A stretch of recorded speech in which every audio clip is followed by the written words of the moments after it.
Sule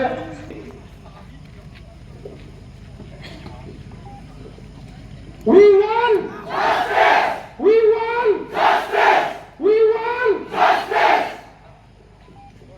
In katim tai televin isu apiu volun ne rodin gel ho nazalen avelin ithau dikilute di jokin nale kin nakan ni ki he tuni ni ko hi buzu bai no ya tuni ni ko hi ho yan go zu e no da ya kai dia ni khat se in to de ho hin isu apiu volun ne rodin kamde go kuna ahi kum khat valzen isa sa dong asai kilo hela go azu da go azu kilo hela bitia ko sibai go la igamule eho event to hi in bichi lo ta ta na thadun gel da kin hitin bichi igel do lo ni ni le eho zong volunteer ho pantri na zo si yo kisai di in ithawa ha ben kin hitin tuni ni ko hin PPT ho apa tu tak berapa ni itu. Abang tu lah main itu di bawah nak dia ada itu.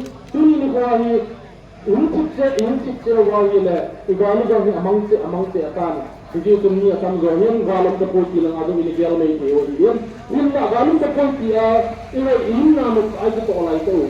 Ini lah market nak market itu lah itu orang ni. Volunteer ho ini. Gamji amat sini. PPT ho ini tu semua ada lagi algo tu itu.